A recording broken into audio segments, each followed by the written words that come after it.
Ladies and gentlemen, a warm welcome to our afternoon session on teaching digital humanism.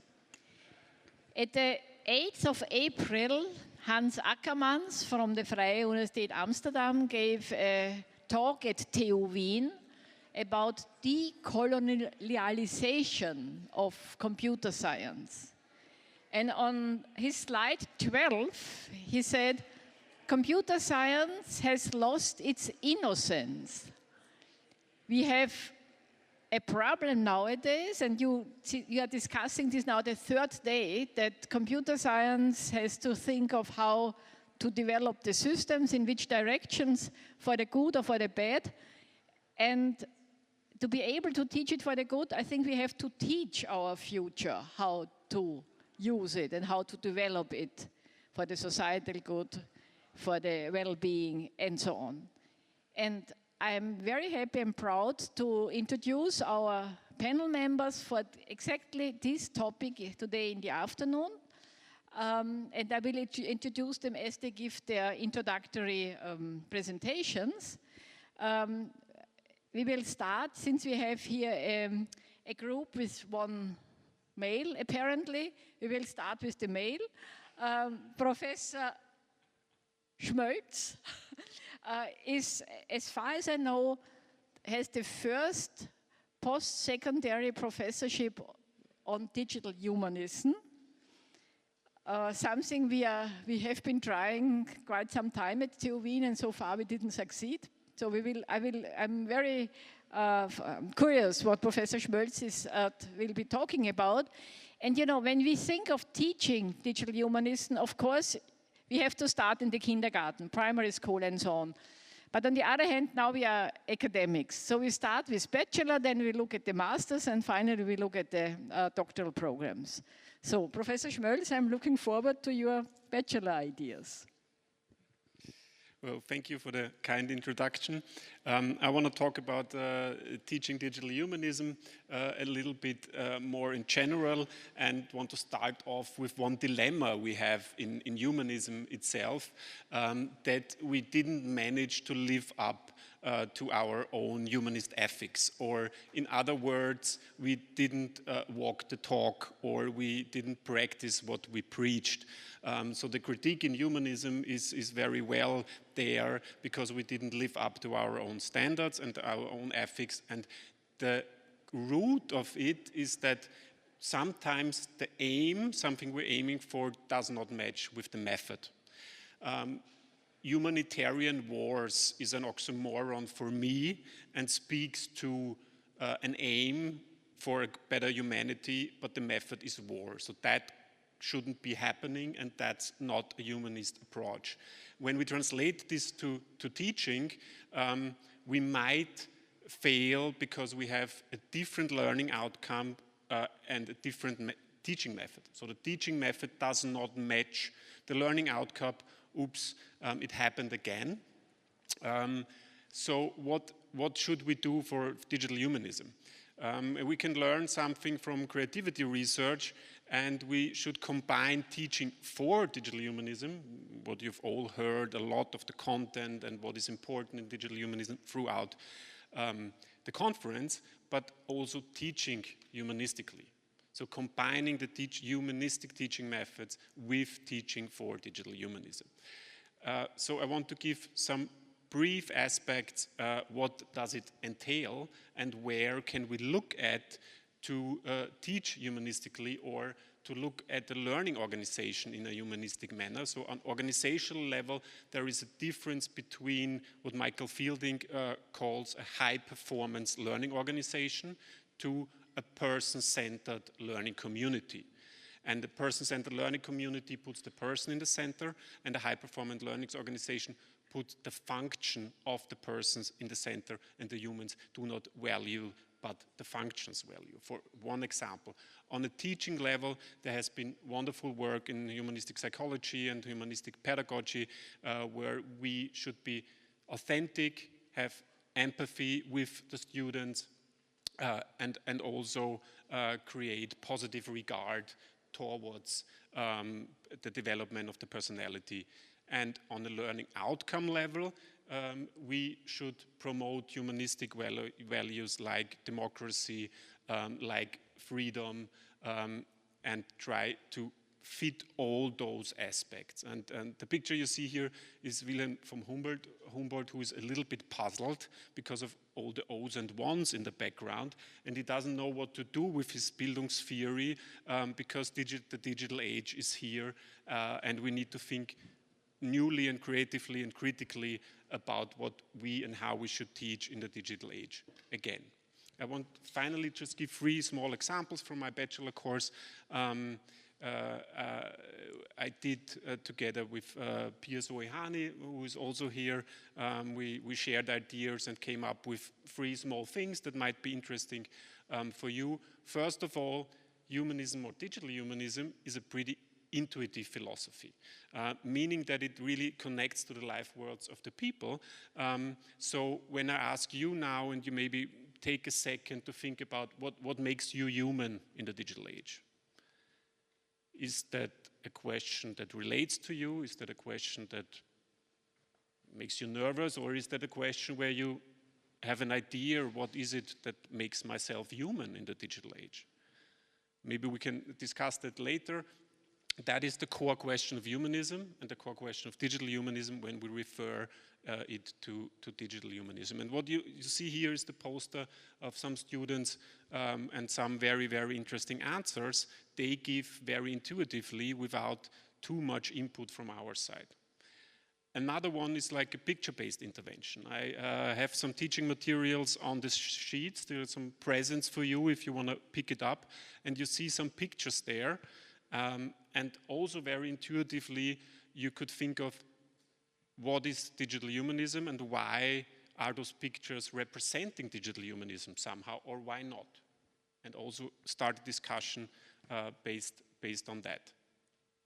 What we've also done is do a personal journal on social media use, and this is the output. And students came together afterwards and compared their social media use and made a list. And their minimum daily use was 3 to 4 hours, and the maximum daily use was 14.5 hours.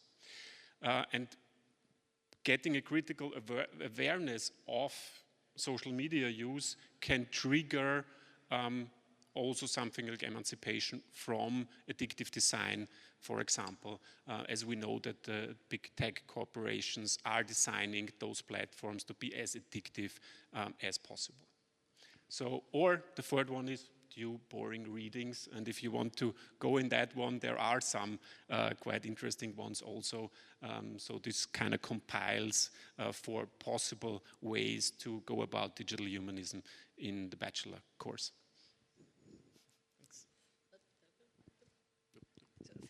Thank you for your input. So I would have an answer concerning what makes me human in the digital age, the turn off button. So, but I guess this we have to teach to our students again. And concerning your, this was very interesting, addictiveness as hours per day in the, on social media. I think yesterday or the day before yesterday in the German newspaper, Die Welt, there was a survey on secondary pupils, secondary school students. And apparently, at least for the Germans, they are on average 7.5 hours per day in social media, you know, using their mobile. But we stay at the university still. Thank you for this kind of introduction to what you do at the bachelor level. You know, at the master level, we are discussing now since several years, next to others, also with the Vrije University Amsterdam, how to teach and if there are special courses or should there be a special curriculum.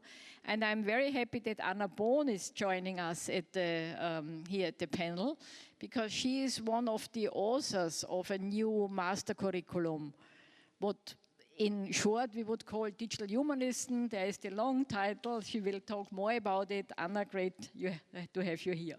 Thank you, Gerti.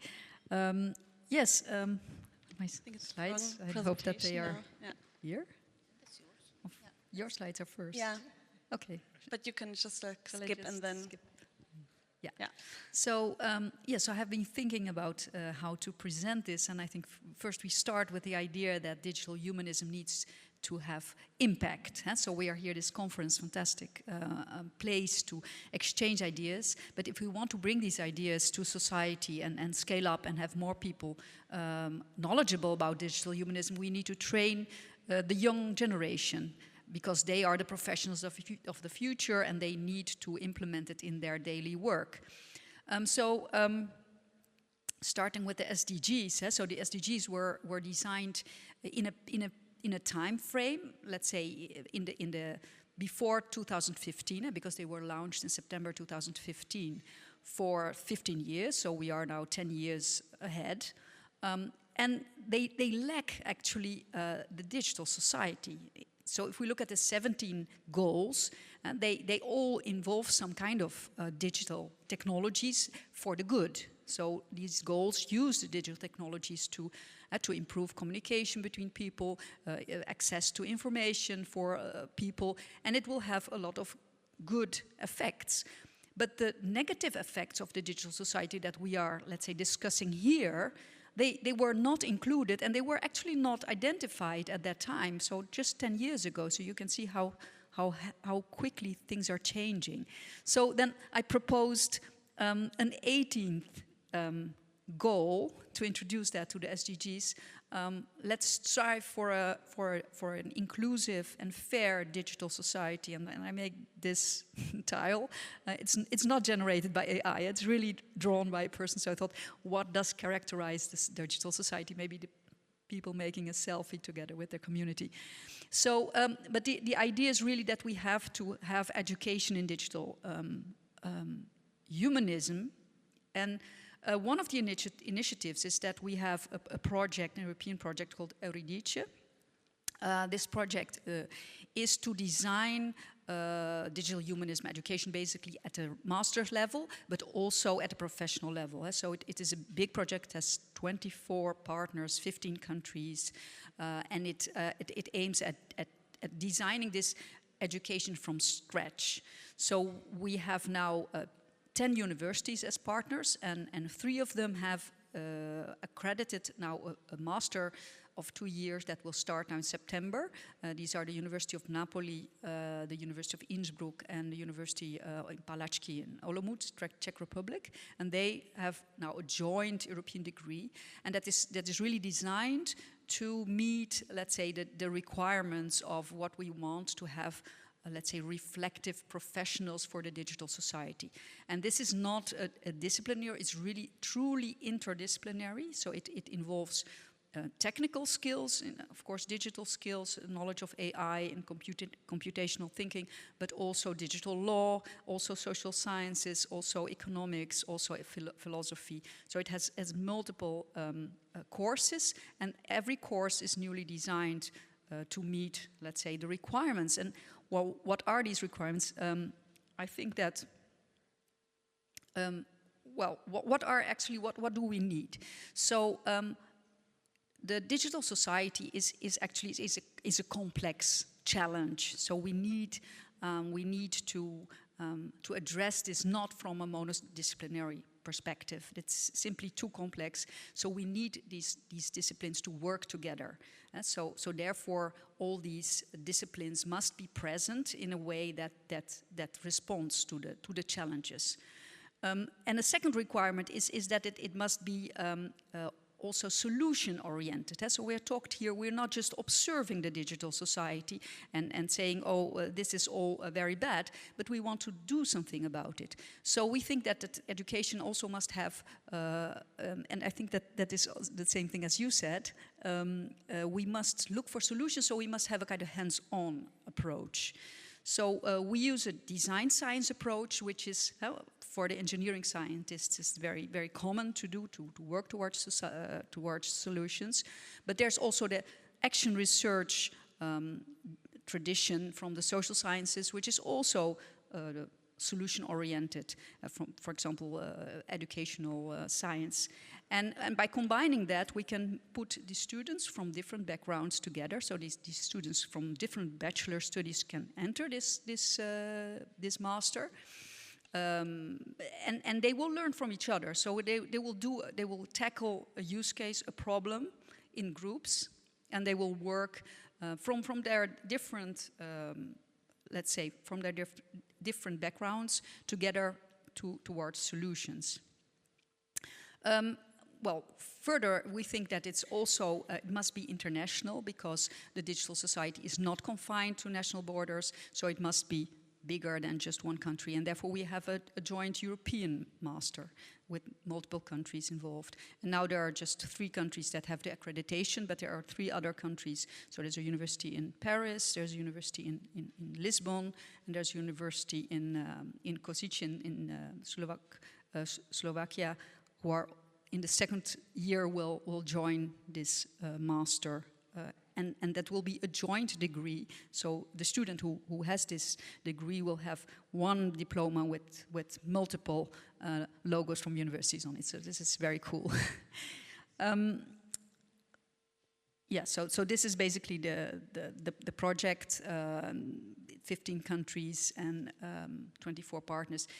Meanwhile, it's not just about the master, it's also about self-standing education, so we will also give courses that are, let's say, shorter courses that are digital humanism oriented in these other partner universities. And also there are SMEs involved, and they will give professional training on various aspects of digital humanism and digital skills.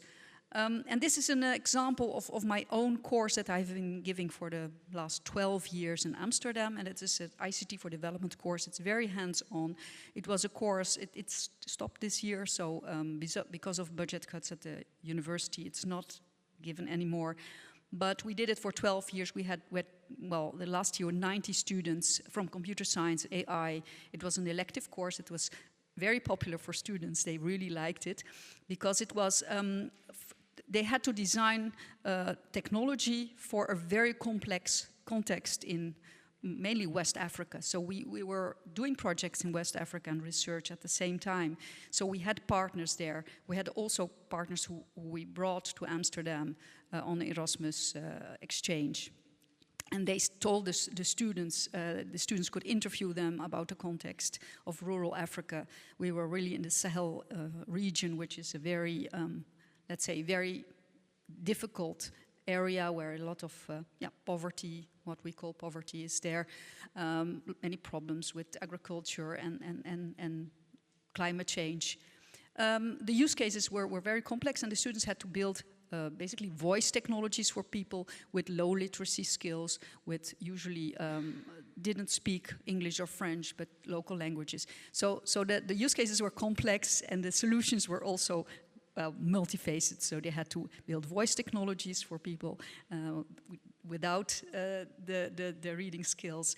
Also, the technology was challenging because usually there was no internet, or there was intermittent internet. Sometimes there were power cuts. So the students had to look at small hardware. They had to look at language technologies. They had to look at the requirements of the users. They had to make it user-centered and test it also with the users, at least with proxy users, by communicating with them. So it was a course that was very project-based and difficult, but also very rewarding for them. And it was a 2-month course, and they really enjoyed it. At the end, they had to present their solutions, and it was always fun to see what the students came up with innovations that we had never thought about, and it was real fun. And it also gave them at the same time a kind of background on decolonial theory, on international development, on the digital divide. So the theory of the bigger picture was also part of the course. So it was both hands-on and theoretical. And that is an example of a course in which I think digital humanism is implicit. We didn't talk about the term because we didn't know it at that time. But I think the most important part for the students was to realize how they talk to people in a different context, in a context that's unfamiliar with them, but to treat them as equals, as experts on their own livelihoods, and to be humble, to see that we don't have all the knowledge in the world, and we are not superior because we have the technology, but they are the ones in charge to tell us what to do, so we learn from each other. And I think that was the best lesson of the course for the students, and yeah, so that's the example that I can give, and we are going to include this course also in the master of the Vrije project. Thank you very much. I guess immediately there are a lot of questions, but I guess we can continue now, and then we can, have questions from the audience. So we continue now. We go a bit from west to north, I would say, to Brandenburg. We have here another example of a master curriculum in the area of digital humanism. Also, I guess there will be a new professorship on digital humanism. So I'm looking forward to your presentation, Mrs. Winter. Thank you. First of all, it's really odd to have like a printed out slides when talking about digital humanism, but my eyes are bad and I only know since yesterday that we have to give a presentation, so yeah, please be nice to me. Two disclaimer maybe ahead. First, I'm a philosopher, so I usually always begin with abstract definitions before I get to anything practical, so it's kind of a reflex. So if someone asks me what time it is, I usually ask, what do you mean by time? What is your concept of time? And I try to resist that impulse a little today. And secondly, as a philosopher, normally it takes me about 30 minutes to get to any point, and I have to resist that impulse as well today.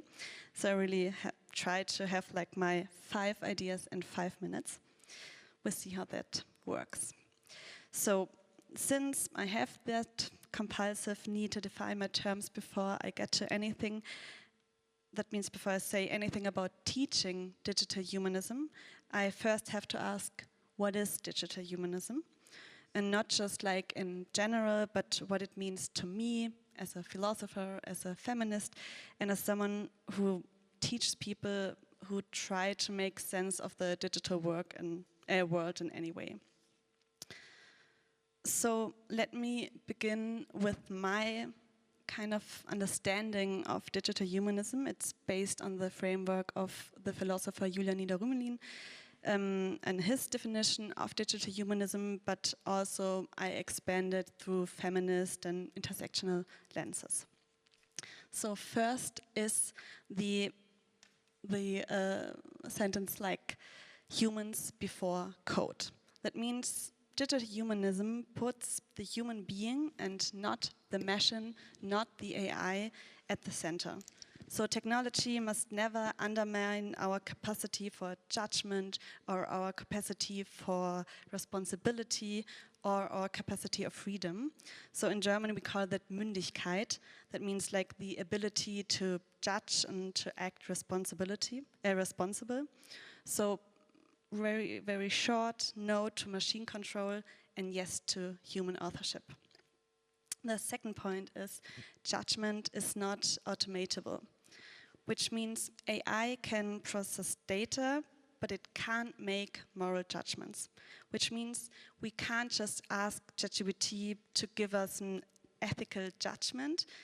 ChatGPT and other AI tools can give us like the information and laying out different ethical positions and saying, oh, Kant says this and Nussbaum says this.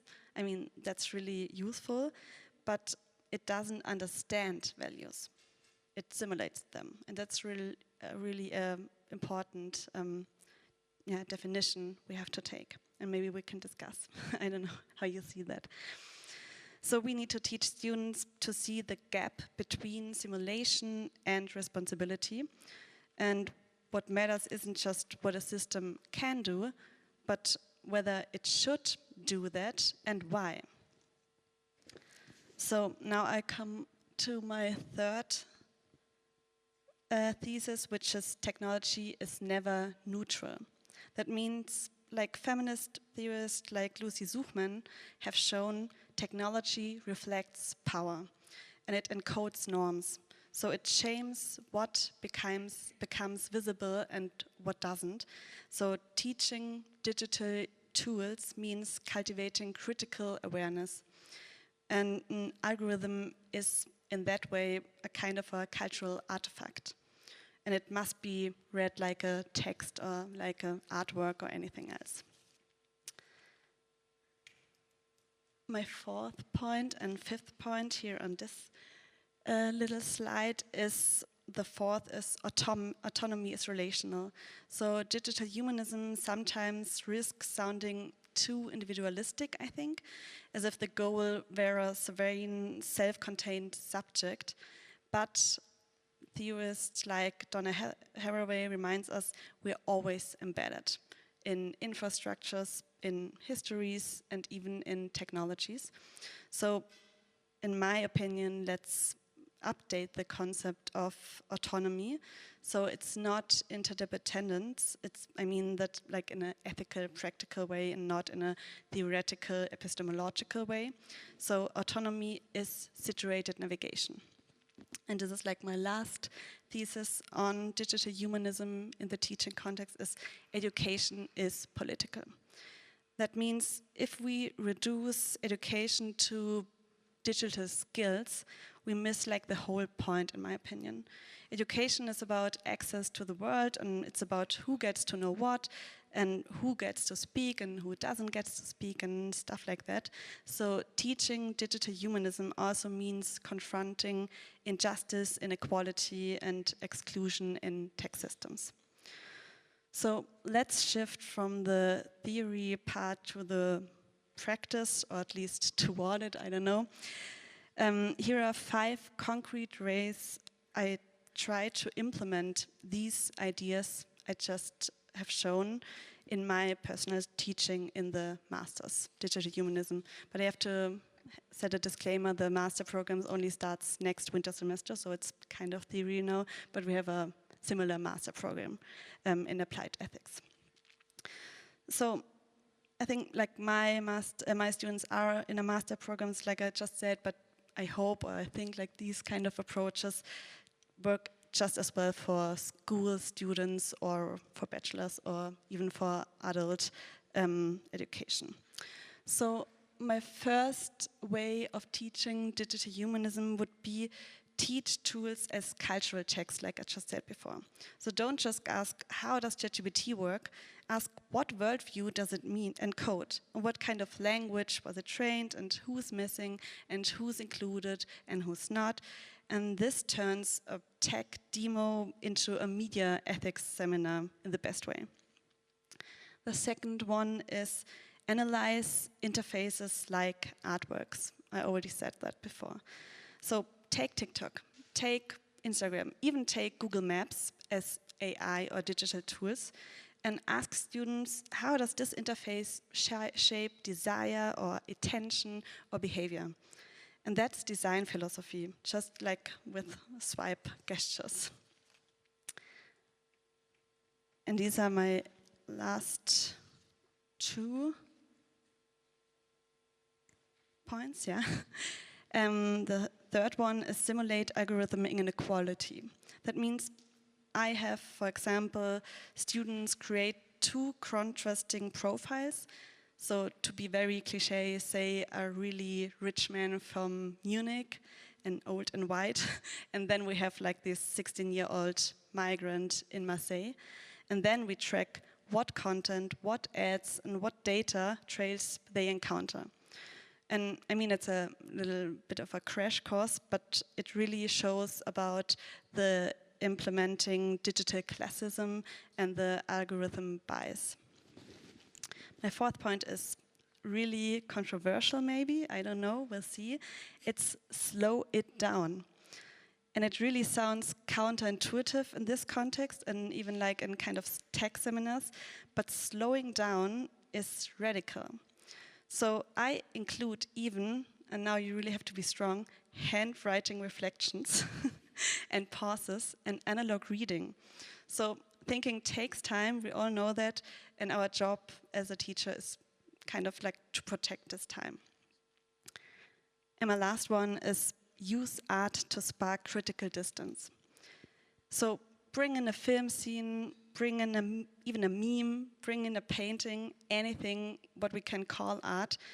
And art doesn't just illustrate, it disrupts our habits of seeing. So it creates, in the best case at least, space to feel and doubt and reflect, and that's where, in my opinion, the real thinking begins. So to sum it up real quickly, teaching digital humanism is, in my view, not only about adding more tech to the classroom. It's not about everyone has to have an iPad in front of them. That's not the point. It's about asking what kind of society we want this tech to support and how we prepare people and the students to shape it and to use it. And that's why I believe, and now it's kind of pathetic, digital education without ethics is empty. But ethics without technology is naive. So we need both, and we need spaces where students can think and feel and even disagree. Yeah, exactly. You can applaud.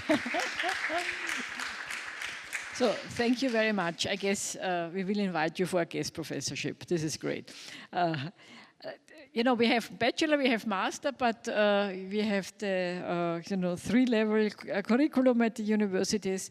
And as far as I know, I think one of the first doctoral colleges on digital humanism just started or is in the way of starting at Vienna. It is funded by the, you see it here to the right from your side, by the Wiener Wissenschafts- und Technologiefonds, by the Viennese Science and Technology Fund. And one of the PIs of this doctoral college is Professor Marta Sabou, and great to have you here, Marta, to tell us more about this doctoral program. Yeah, thank you. If you don't mind, I'll stand up because I cannot stay still when I'm speaking. Sorry, I can't get used to that. And also I can't see my slides, so similar problem with Dorothea. And now you can see again Anna's presentation. I cannot actually do this. Okay, so finally, these are my slides. So good afternoon, everybody. It's really nice to see so many people, even in the last session, especially young people. So I'm really enthusiastic to see you here. Welcome. I think you're quite new addition to the audience, right? You haven't been here before. Yeah? Okay, cool, great. So you came in just for this session. Okay, so I also have to make a disclaimer. I am actually a professor in information systems, so my background is in AI, and therefore I come to point very quickly, right? So I have difficulties to elaborate as our philosopher colleagues, but I learned a lot, and your talk was poetry to me, so wonderful, thank you. And I also work at the Vienna University of Economics and Business. We have a lovely campus. If you are still here in Vienna for a few days, I encourage you to come and visit it. We are very close to the Prater, where you can also take some rides, so it's double benefit if you visit us. Okay, so now to more serious things. So I have the pleasure to close this session with some reflections of teaching digital humanism at PhD level, right? So we started with Bachelor, Master, and this is, let's say, the last stage, more or less. I don't know what comes after, but maybe there can be something after that as well. And I also have to warn you that I don't have many solutions. So I actually am going to talk to you about our challenges and our struggles at this point. Okay, so to give you some context, I want to tell you a little bit more about the Digital Humanism Doctoral College. Professor Kappel already introduced it briefly. I want to stress it's the very first Digital Humanism Doctoral College, which closes very nicely. The panel started by the very first professor in Digital Humanism. And it brings together 3 big universities in Vienna, right? So the Technical University of Vienna, where also Professor Kappel is a dean, then the University of Vienna, and last but not least, the Vienna University of Economics and Business with the nice campus that you've seen before. All right, okay, so what else to know? So besides bringing together these 3 universities, the college also brings together 30 and more faculty members. So these are people coming from so diverse disciplines as architecture, right? We have people in architecture, we have lawyers, we have political scientists, we have communication scientists, philosophers, ethicists, and so on, and even ICT people, so that's great. So we really cover a broad range of disciplines. There are 10 PhD positions in this school, and also PhDs affiliated to digital humanism. Projects funded by VVTF can join the school. So we are talking about 10 to 15 young people that will be part of this college. The fact that digital humanism is interdisciplinary was a core design principle for the college. So we set it up in a way that each PhD supervision team is made up by 2 to 3 faculty members from different disciplines and different universities. So there has to be always one supervisor from ICT and one from social sciences and humanities. The college is funded for 5 years, so we can take it slow. And we have 5 years to teach these students, right, and accompany them in their research journeys. And what was also maybe special for this doctoral college with respect to more traditional ones where the PhD topics are known a priori is that we make up the PhD topics as we go, right? So this also meant that when we designed this college, we had no idea what kind of topics the students will work on. So it was also very difficult to design a curricula already, right? So therefore, is everything a little bit on the go and in a co-creation style. All right, so this is the initiative. I hope now everybody knows all the details. It's been mentioned so often, but now finally we can go in depth what it means. And I just want to reflect a little bit on the goals, right? So what we want to achieve with this college, we want to achieve a lot, of course, but 3 important goals, at least from my side. So the first one is to educate the next generation of digital humanism scholars, and some of them are already clustering there in that corner, so make sure you say hi after the session. Then to strengthen the Viennese digital humanism research community. And this is not just the young people, right? It's actually all of us at these 3 universities that we didn't even know about each other before this college started. Or we knew about each other, but we didn't have an opportunity to meet and work together. So I think this college will really work wonders on the Viennese community for digital humanism, both at senior level and young people's level. And then, of course, in terms of teaching goal, right, it's very important to equip these young scientists with a toolbox of digital humanism methods, right? And I wrote this in red because this is the major, let's say, challenge. I've learned in this conference that we actually have so many different definitions about digital humanism, right? We can't even agree or have very different perspectives of what it means.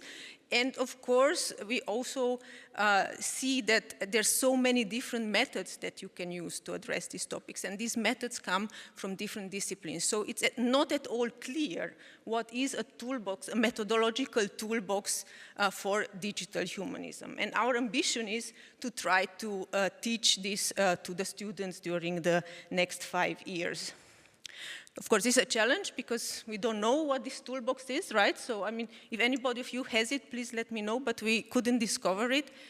So our approach to this is a little bit experimental, right? So what we are trying to do is to develop this toolbox on the go, right? Make it part of the journey, and this will happen by students co-creating this toolbox, right? So there's going to be these 15 PhD topics going on in parallel in very different disciplines, and this cross-pollination, right, between disciplines will happen in each individual supervision team, but also we have set up a framework that allows a lot of discussion and a lot of interaction between students, between supervisors, to bridge these boundaries between communities, to understand the different methods, and maybe even if we don't come up with a toolbox in the end, but at least we have a methodology how to navigate the methodologies and theories of other disciplines, right? So to be open-minded and be able to find the right methods. Okay, other teaching methods include having a shared working space. So co-working space students will meet regularly. We will have monthly research seminars, research retreats, and so on. And all these serve for this, this goal of talking between disciplines in identifying this research method toolbox. And in the morning I heard a very interesting method, the walking method. I think Bashar Nuseibi mentioned that, right, Bashar? So I will add it to the list. We will walk a lot with the students in the Prater. Okay, thank you very much. And yeah, that's it. Thank you very much.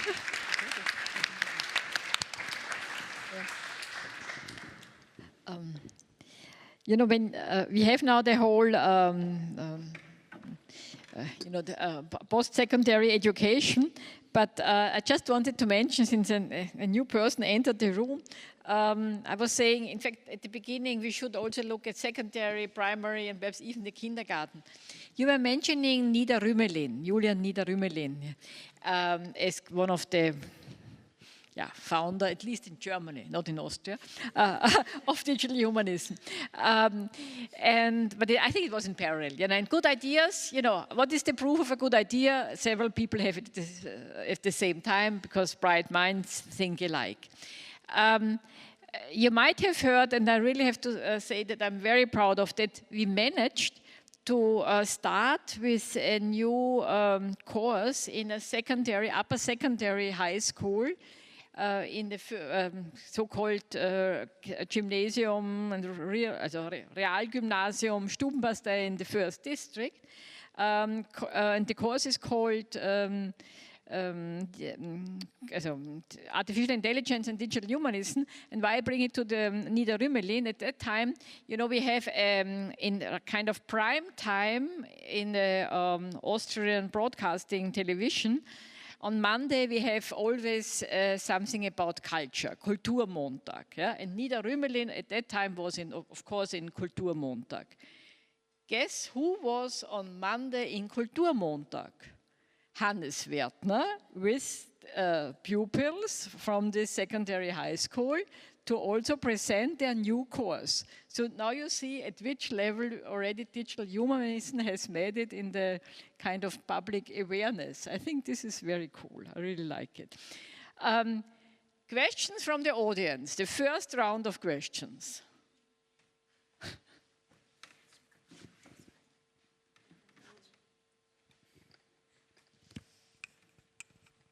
First of all, congratulations on how this is developing and how fast the digital humanism approach is taking roots.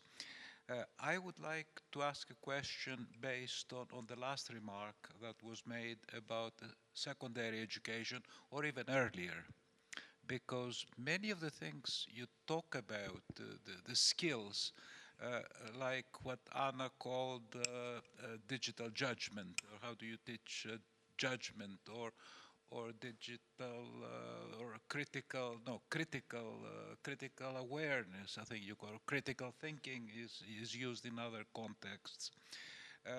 This is very crucial to be worked with children at an early age. It's wonderful to have the master's and PhD programs, and perhaps this will feed into the earlier teaching toolboxes, but these are very much needed now. You mentioned the problem with the social media addiction and so on. In the June summit of the European Union, there will be a proposal on the table to institute restrictions to access to social media for children under 15, I believe this will be the case. Probably unenforceable, but in any way, this is kind of trying to put out the fire. How can we get ahead of the game, develop teaching toolboxes, develop some metrics to measure how effective that is and adjust accordingly afterwards, and make sure that we give these children that will have to live in a world where the boundaries between analog and digital are almost fully eroded, the skills to navigate through it. The experience that Hannes Wertner had with young children was very encouraging, and I think he himself was impressed by how they themselves were critical about their digital environment. So what would be a quick way of taking digital humanism to early educational levels? Easy question. You want to start?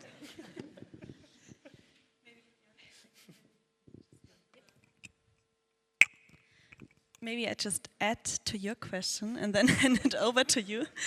Maybe we have to talk about or define first, again, defining the aim of education. Is it like, do we want students to be educated as kind of a professional training, or to get a certain degree and then be able to get a job or to get to university? Or is the aim of education itself? And I think this is like the first question we have to ask, and then how do we teach it? I can maybe share one thing that has been done with kindergarten children, more in a summer camp, where the first activity was bring old devices and a hammer, to show that these are just machines and it's totally okay to smash them and play with it and get rid of it if you please to. And this maybe is something you can do with some old children, to just take away the mysticism of technology, and say that we still try to be the masters of it, and if we can smash it if we please to. And it's totally okay to do so, and maybe that is something, one quick way to go about it at the beginning, but of course there's more to it. Yeah, maybe it has also to do with regulation, because I mean, digital technologies are not bad in itself. It's just that let's say commercial companies are making technologies addictive to children in a way that is not good, and I think that is the problem. And I think also in the Netherlands they are talking now about the age of 14 as the limit for children to start using technology. And there's a discussion. Some people say, well, it's not bad. It's just for 10% of the children who already have mental problems. So there's now this discussion going on. A lot of parents are very concerned and are like signing a petition to the Dutch government to regulate it. Well, absolute prohibition of the use of technology is difficult. So I think it's better to manage it than to really stop the use, because it will probably lead to a lot of clandestine use of mobile phones. But I think what is bad is actually that the commercial partners are poisoning our children and grandchildren. So. Yeah, and that's the whole discussion that we have about the big tech trying to addict us to for their profit. Perhaps one thing also to add, I think we have to really enlarge what we teach in high school in whatever area you call computer science, informatics, digital technology. Also, of course, using media, but it should be not only the usage, it should be really the fundamentals of, what is computational thinking all about. And here we have, and some of you might know, we are really lacking behind in Austria. We are lacking behind also in Germany and in some other, countries in Western Europe. Especially in terms of compulsory subjects in high schools, both in lower high schools and in upper high schools. And I think if we manage to get really compulsory subjects into the schools, it's also possible up to the Matura, Abitur level to kind of study informatics and related subjects. Then we also have the possibility really to critically, you know, to discuss technology, but also the usage and their critical use, to have a critical kind of assessment of their usage, of the implications. And we will also have the teachers who are kind of teaching this subject, so it becomes really a broader, kind of awareness in the society. If it stays as it is now, only, you know, on the quote at the more post-secondary school system, this is for sure not enough. We have to really bring it into the society. We have to go into schools, and we have to go into schools as compulsory subjects. Yep, completely agree with everything that has been said, and I think it's a very, very important topic. Actually, I feel it on my own skin as a mother of 2 teenage kids. So I'd like to serve with some anecdotal evidence, right? So what I observe is that they are really so well informed, right? So they watch all this media, and they somehow are also starting to be informed on the dangers of social media, and not only, right, on how much resources using ChatGPT costs for homeworks and so on and so forth. So I had this very interesting experience with my daughter that just decided to stop using certain tools because she understood that they are addictive, that they consume a lot of resources and so on. I hope she's still keeping it up. But I think that was much better approach than forbidding things, right? It was the same with the fast food, right? So we lived closest to the biggest McDonald's in Austria, and when they moved there, I mean, my kids ate McDonald's every day, and I couldn't forbid it, right? So they would anyway pass and buy things. But then they saw some videos themselves, right, about everything that is behind, about the ethical issues, about you know, the quality of the food and so on. And then they decided themselves they will stop, and they never ever entered this fast food restaurant again. So I actually have a lot of hope for the young people that are also here, right? Maybe they also had this similar experience. They are so well informed, right? And they also have autonomy and regulate in a way themselves. They learn about the technology and develop their own coping mechanisms that are quite different from one to the other. So it's only anecdotal, not scientific, but there's some hope. Something scientific to say, to add, to make your point, because I think it really shows, like your daughter, the digital gap. And studies show that young students, there was like this one group of young students who can use ChatGPT and other AI tools, and they get better results. And they can use it as a tool and do like grade and essays and stuff and everything. And they know how to reflect on the systems behind it. But the other group doesn't have like this kind of possibilities. They don't know what happens, and they don't really know how to use the tools properly. And I think we really have to talk about like all the students and see like these different kind of needs. Yes, I have one question concerning this developed toolbox on the go concept, and students co-create this toolbox. On the one hand, this sounds very interesting, but on the other hand, I wonder what is the concrete fundament of the content, because it could be that students in the end have quite different understanding what digital humanism is.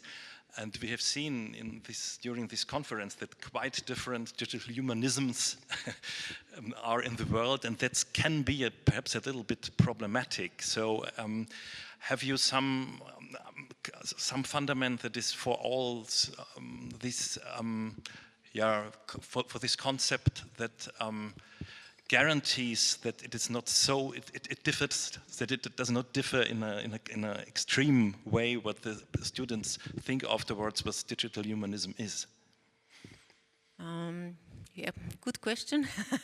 So actually, while I was making these slides, I said, I wish this was 3 years after, right? Because then we would know actually what happened. So it's hard to predict. I think we don't have like a clear expectation that there's going to be one concrete toolbox and so on. But what we notice in many projects, like in many cross-disciplinary projects, is that people come together from different disciplines, and then it's very hard to understand the other discipline. It's very hard to find the right theories, the right methods from the other discipline, to find the latest one. So we also had some discussions in the college about the fact that we tend to reuse outdated methodologies from another discipline, right? And how do we develop even the skills to quickly go in a discipline, understand what are the most recent methods, and so on. So I cannot guarantee, we have no guarantee that these PhD projects will not end up with completely different methods and combinations. Of course, if you have somebody doing a PhD between architecture and, I don't know, human rights, and somebody working on security, it's going to be very different methods. But I think the dialogue about how they brought together so different disciplines will help to bring this topic to the next level. And certainly we will not be done in the next 5 years. There's going to be maybe a bit more consolidated field on which we can build, but we have to start somewhere.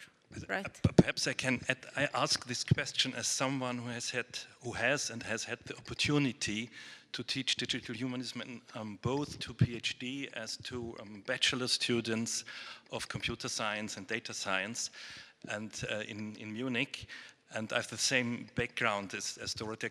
I come from Niederrümelin, and I work on a project of Niederrümelin, and the name of the project is Digital Humanism, so it's quite near, and the concept is quite similar. And my personal experience was that it was really welcomed by all the students, both the bachelor and the PhD students, and both told me it would be so important to have this earlier in their studies.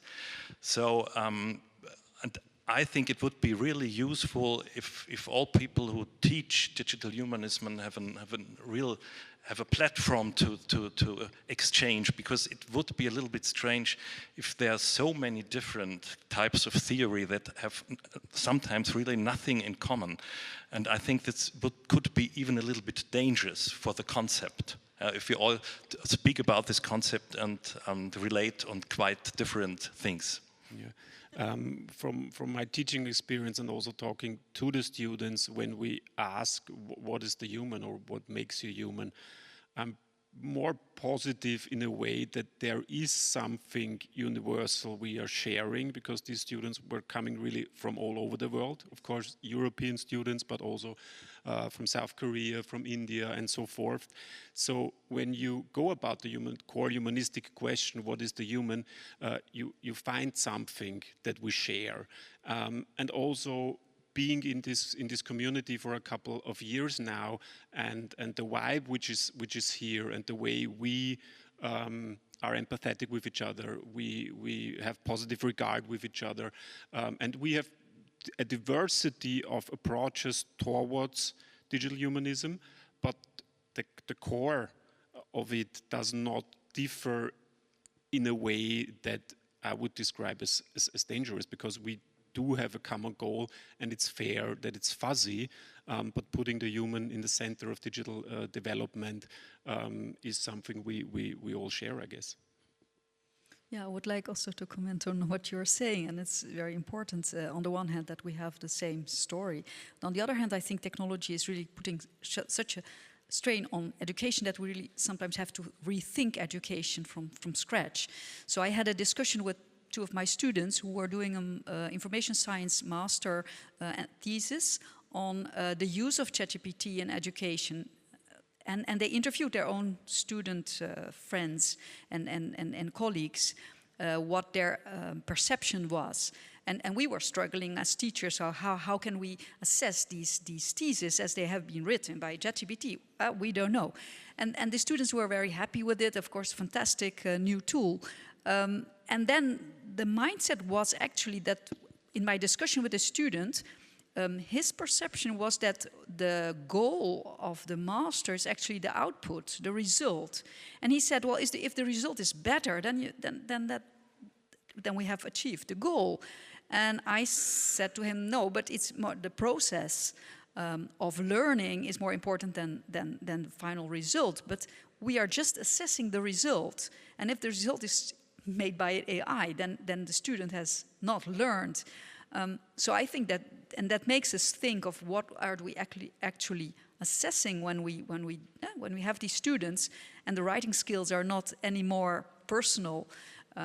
So we have to go to different teaching methods, different assessment methods, but also the discussion about what is education for. It's not just about a diploma and about the exam. It's about a process.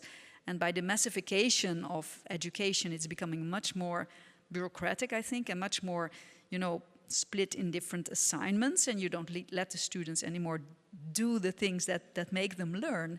So I think we are really in a crisis at this moment in education, and we have to rethink what we do with the students and be more process-oriented and more communication-oriented and more talk to each other, because writing is now become so easy. But that's more the method and not the content. Okay. Yes, you're right. Yes, right. So, but I guess as a general, as what you are now mentioning, also using any kind of AI tools in teaching kind of challenges us that we have to totally rethink how we teach, what we teach, mainly how, perhaps not even what, it is mainly how we teach and how we work with the students. And it becomes, I think the good thing is that we should do much more, classroom teaching, project-based teaching, like bedside teaching in medicine, which means that in fact, we need more resources. Yeah? If we want to teach 1,000 students in small sets, that means that you need a lot of tutors and teaching assistants. But I guess this is the right way we have to develop. A few questions. Next question, yes. I'm working for a marketing institute, and we had for some weeks a study where we asked the leaders for the human resources whether they are using KI for looking for new persons in the company. And in great companies, it is used. And my question is, what can we do for the students, so that they can find a new job, and they will not be outsourced by a KI program? I guess there are different opinions about it. I'm, taking now the chance to start answering. Again, a couple of weeks ago, there was a very good article by a software engineering professor from TU Munich in the Frankfurter Allgemeine Zeitung, why it is still necessary that students study computer science, and it's not enough to use the KI. Yeah? You can only use artificial intelligence tools whatsoever if you know the subject, if you know what the tool should do, and if you can verify the outcome of the tools. Therefore, I see no fear at all. Yeah? Of course, our profile will change. Our work profile will change. Yeah? This is for sure. But we are developing systems today in a different way than we have done 40 and 50 years ago. But I'm pretty sure that our students are very well used on the market. I just want to tap into the comment using artificial intelligence for recruiting, because that might have been the answer, the question somehow also in HR. We also did some studies and talked to some experts, and most of them said it's a bit depending to the branch where the sector, but most of them said we bought such a tool, it has been sold to us, we used it and we dropped it because the artificial intelligence segregates in a manner that wasn't useful to the recruiting. So it selected people that might have been very valuable to the company, so that HR never saw them because it was in the first place it was scanned with AI, and so most of them dropped it, especially in all the fields where human contact, and there are many fields, and there might be more in the future, is very important in human relation. Maybe a little anecdote to this question. There was this study where AI was used for job application, for the selection of applicants, and the applicants knew that an AI tool was used. So what did they do? They took like the job description and put it in white words in the application. So the AI system chose them, of course, because they had like all the checking the boxes. And I mean, totally AI changes jobs, and some jobs, for example, will be obsolete maybe in the future, or maybe parts of it, but I think like this main thing that humans still think and AI doesn't makes a big difference. Thank you. I have a short comment. My name is Petra. I work at WWTF that was previously mentioned, and I just wanted to shed light on why we have pupils sitting here now. Because they come from the Stubenbastei Gymnasium, and there has been a cooperation between WWTF and Kurier, the newspaper, who launched an online platform called Was jetzt Schule a few months ago, where they take newspaper articles and have a team of pedagogically trained scholars to elaborate content that teachers can use for free. So this is a platform that exists that you can recommend also to your teacher friends or to your kids' teachers. And we did a short competition on digital humanism in the run-up of this conference, and those are some of the students who participated with projects. We will have the award ceremony today at the industry evening, and they actually came up with really nice projects that also really reflect the idea of digital humanism, or digital humanisms as it was just called. I think that's also the beauty of opening up the concept to different age levels, because something different always comes up, and we can creatively deal with the topic then together. So if you have questions to the young ones, they're also here.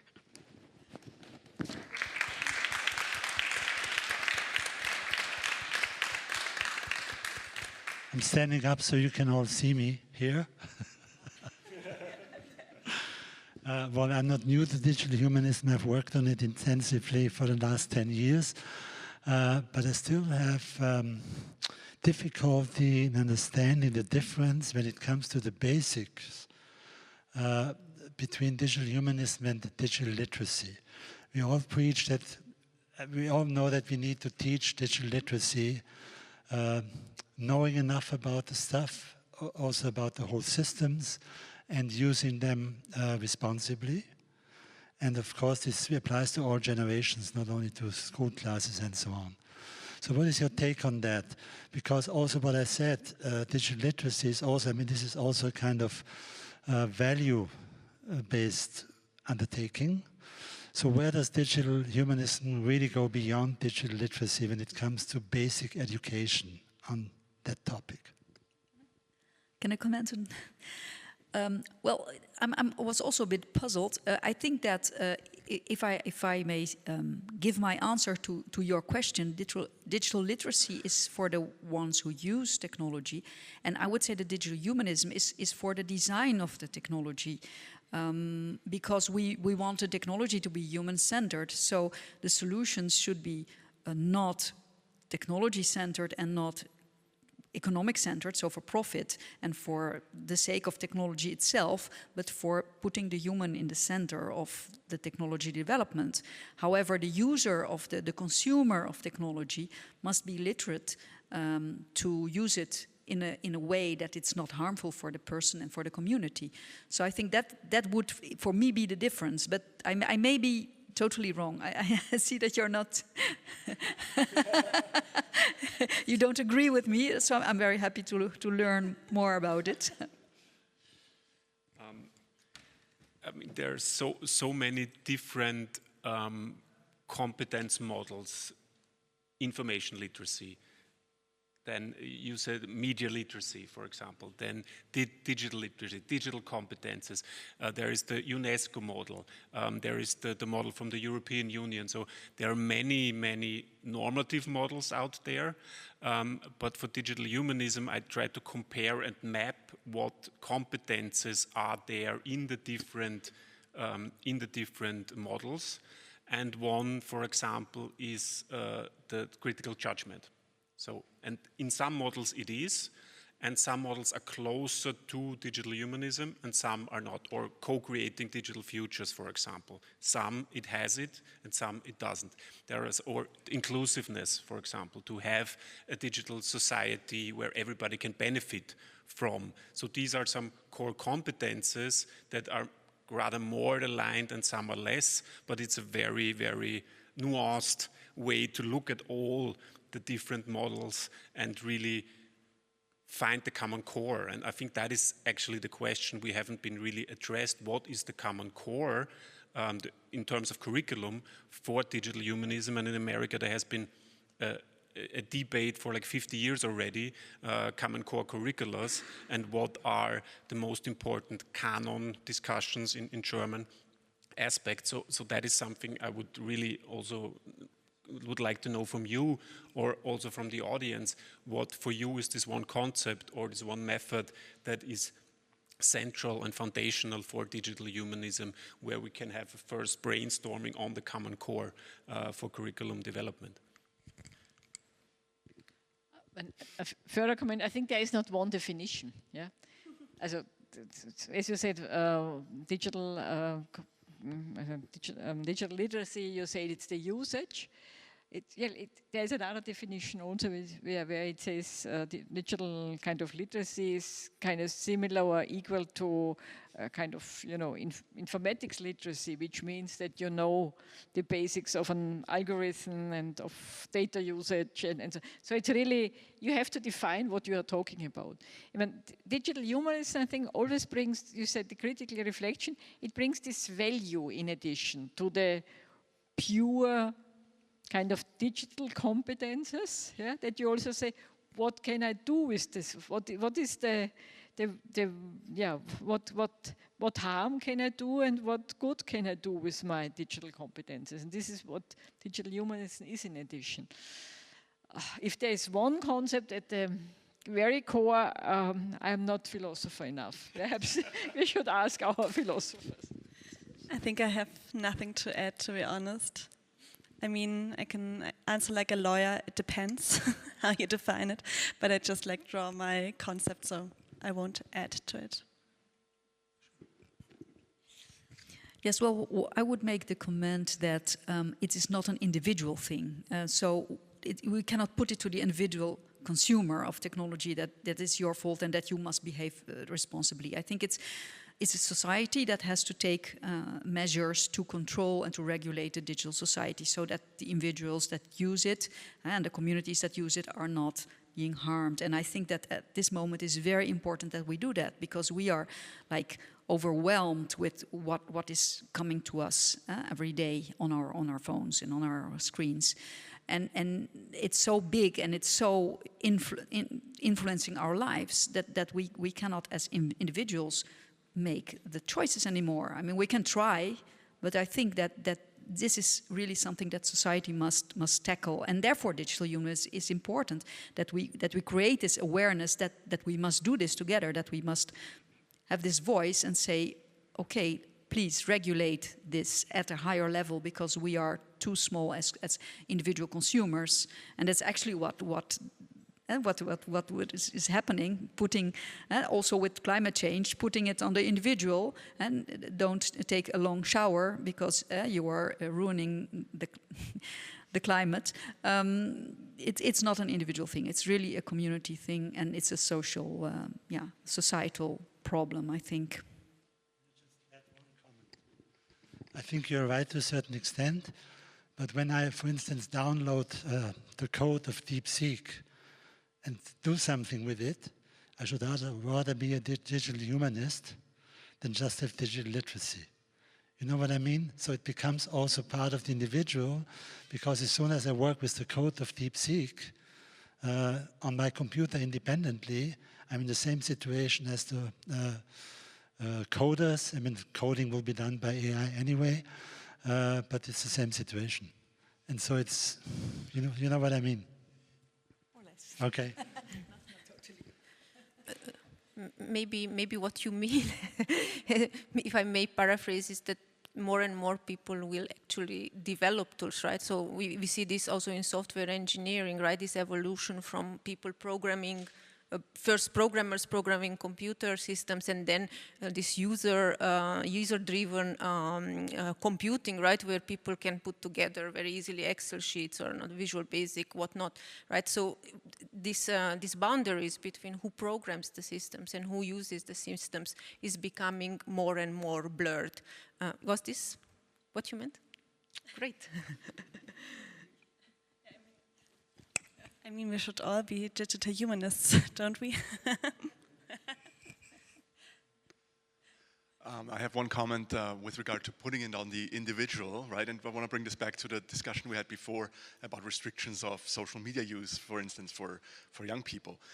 There's a study that showed, or that like young people were interviewed, what they think about restriction use of social media.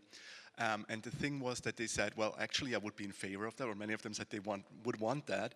The only thing is fear of missing out, right? If all their peers, if all the other kids are allowed to use social media or use like technology and all of these things, then they also want to use it. So if the adults, whoever, would set clearer boundaries and everybody would adhere to them, and you don't run the problem all the time of being the only person not knowing what's going on, then it would be much easier, and actually people will appreciate it because they don't want to be on the phones all the time. They don't want to be addicted to social media, to the feeds, all these things. The problem is there's no like common regulation in a way, and this gets me back to the overall, let's say, societal problem that everybody agrees on, and that is the issue. So we're in the situation that everybody thinks like they have to be the one, not the only one, not being part of this, like individualizing and so on. So this is a big issue. We have to come back to this common understanding of what we actually want, and I think then it's much easier for people to opt out also because they don't feel like they're left behind or anything. What do the students say to this? Maybe we ask them directly. Thanks. That what would have been. Yeah. Issue you raised. Any comments from the students? I agree to what the man behind me said. Yeah, a lot of my students have a big problem with FOMO, fear of missing out. And I have it too. I have to confess that I have it too, because so much is happening in our world, in our school, and then with our friends. And it's like when you don't know it, you're not cool, or you're not in a group or something. So I think it's a very big problem because so much is happening in every part of our life. So that's a big problem for everyone, because there's so much happening, and you have to know everything can talk with about everything and with everyone, because everyone has other interests, and so there's just a whole very bright section of things you have to know in just the life, which I don't know if all of the older people had this too, because I wasn't born to that time, but right now there's a situation which is happening. Yeah, I think we have that too. It's not only you. I developed the privilege of missing out. Yeah, for me, it's really now I have the privilege to miss out and can decide what not to consume and what to consume, and I feel very privileged that I can make these decisions, and not knowing everything feels kind of nice. But yes, maybe I can definitely comment on this or also put it into some sort of question. But this idea of having a privilege, this is something you can develop. And I know you and I am myself, we ascribe to the idea of humanistic thinking from a perspective of pedagogy or psychology, where we really believe in the potentials of human. We don't look so much on their deficits. We are more resource-oriented.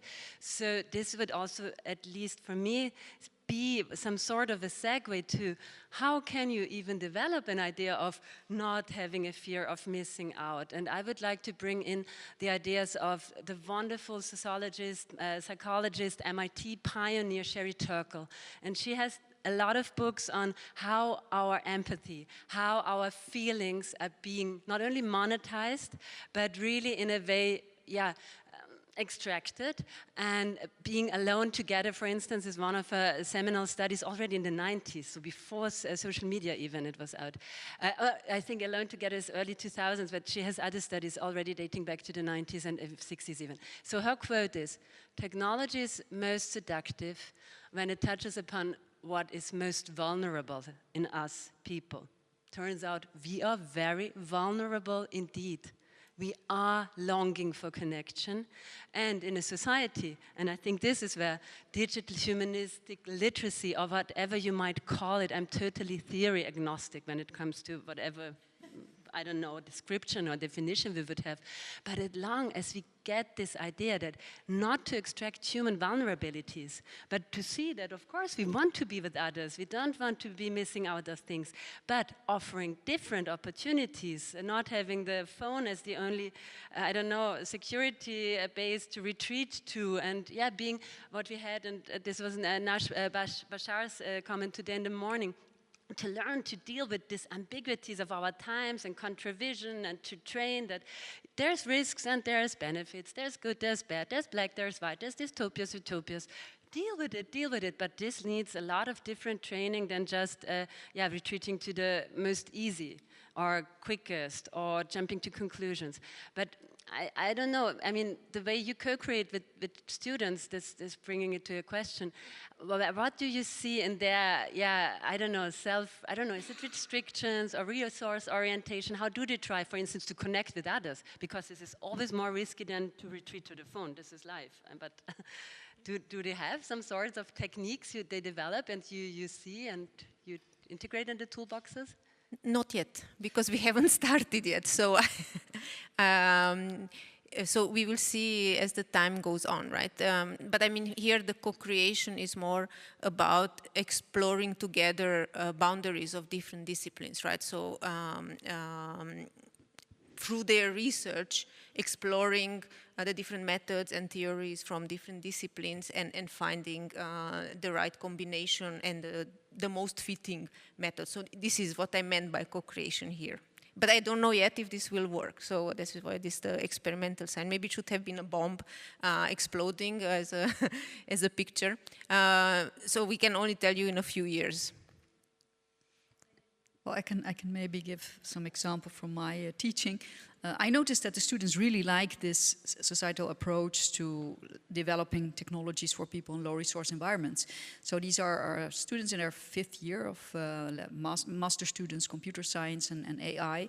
And then they suddenly, for the first time, they said they are confronted with like societal problems that they have to, let's say, tackle, people in low resource environments that they have never thought about, farmers in northern Ghana, for example, that have wanted to grow something and they have difficulties in, measuring the rainfall.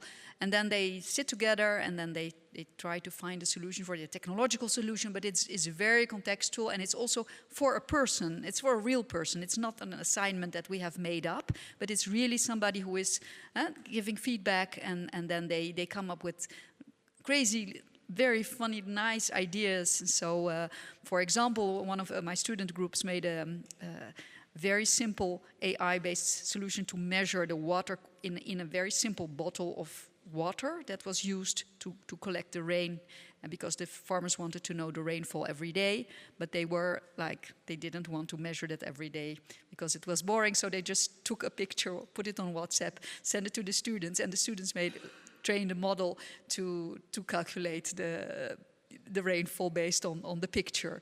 And it was so much fun. They just were playing with water and with bottles and taking pictures of it and inventing how it would work and then giving it back to the people in Ghana, all on real life, during the course. And it was so much fun because it was for a real person and for a real purpose. And that idea of not doing something invented by the teacher, but for real people, that was so motivating for them that it was one of the top projects, actually.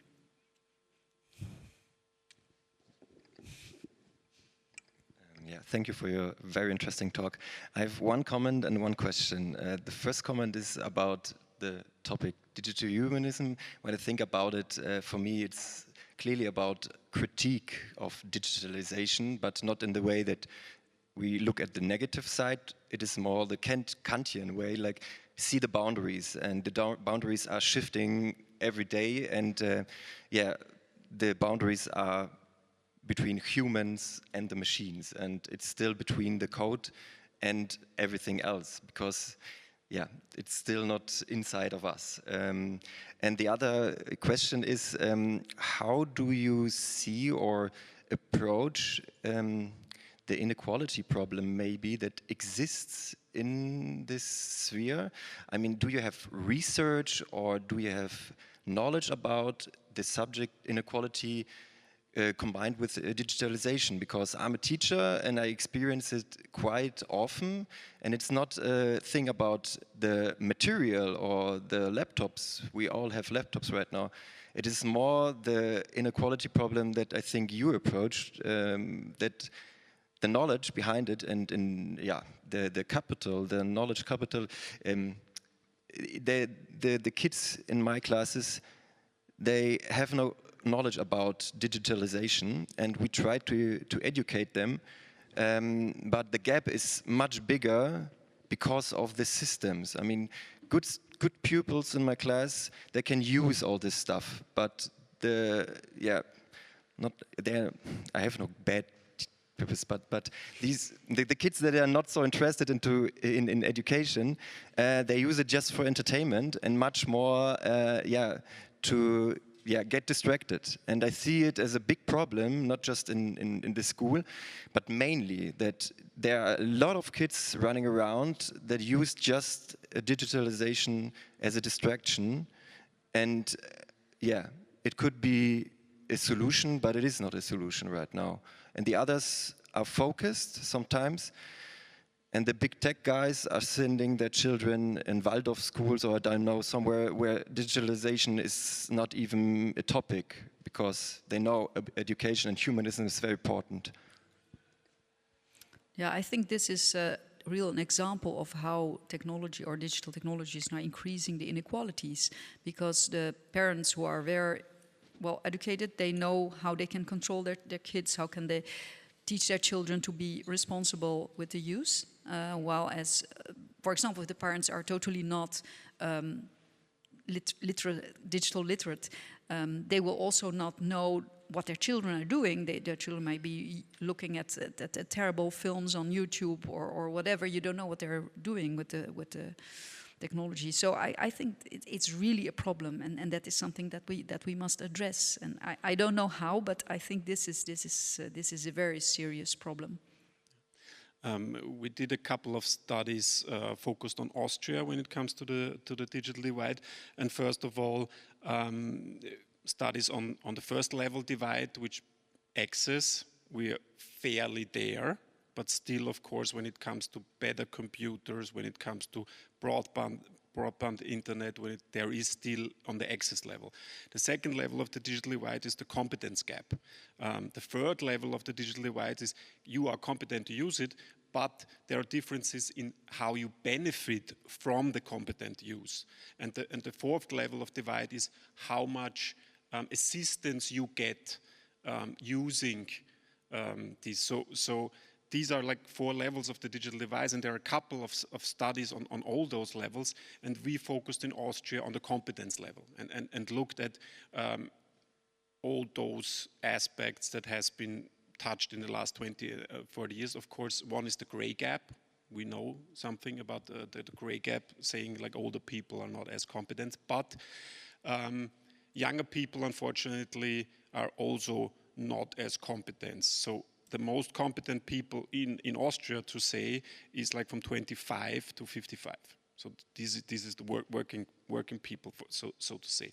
And one thing which is also very interesting is that the actual knowledge and competence differs hugely from the self-assessment. So we compare the self-assessment and the actual competences, and there we have seen that male overestimate themselves rather more than female users, which is one thing, but everybody overestimated themselves in immense matters. So it's rather pathological that the self-assessment in Austria is like, we know it all, we can do it all, and then when you look at the knowledge and the competences, it's something that is really striking, actually. When you look at socioeconomic backgrounds, the interesting part is that rather unqualified people have the best self-assessment when you compare it to the actual competence.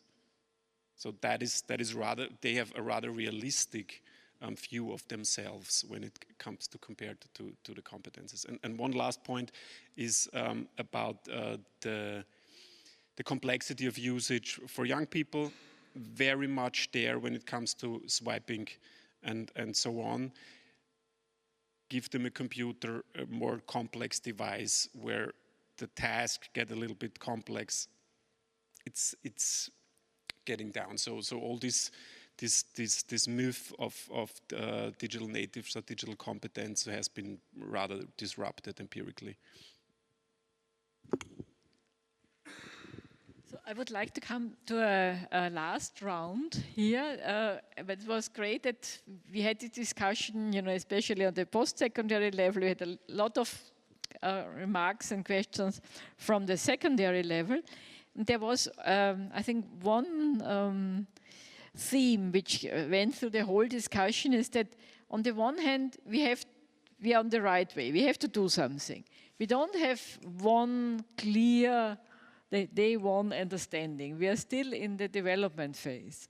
What do you think that if we share all our resources on one place? Perhaps it's already done, but as you say, you have this now international master.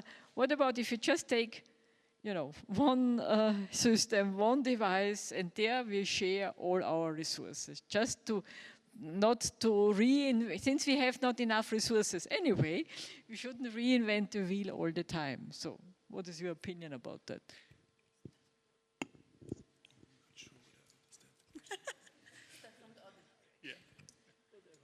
What was the question again? Not really, sorry. We want your slides. Share all our resources on Digital Humanism. Okay. On one device. Okay. I think I can't start. I'm sorry. Well, I think it's still a bit fluid. So if we put it in one device, it's still very much under construction. So I see it as a process. And it's very good to put everything together. I think the books are excellent. So the textbook on digital humanism is an excellent, let's say, resource for education. And we use it also in our education already. Give it to our students, read this. And I think we have to write more books, maybe. And have more discussions and more meetings like this, and to concretize it a bit. So I was exactly thinking about this, right, while we were talking, because I learned so much from the various colleagues, the way they address teaching digital humanism at different levels. And it's not just the content, but also the methods, the approaches. So Dorothea, we had all those 5 things that I couldn't see, but they sounded very, very interesting, like bringing in the art aspect and so on. I think centralizing resources is a good start, but maybe initiatives like the Vrije project that you coordinate, I think maybe those are needed, right, to have this exchange at even European level or even internationally.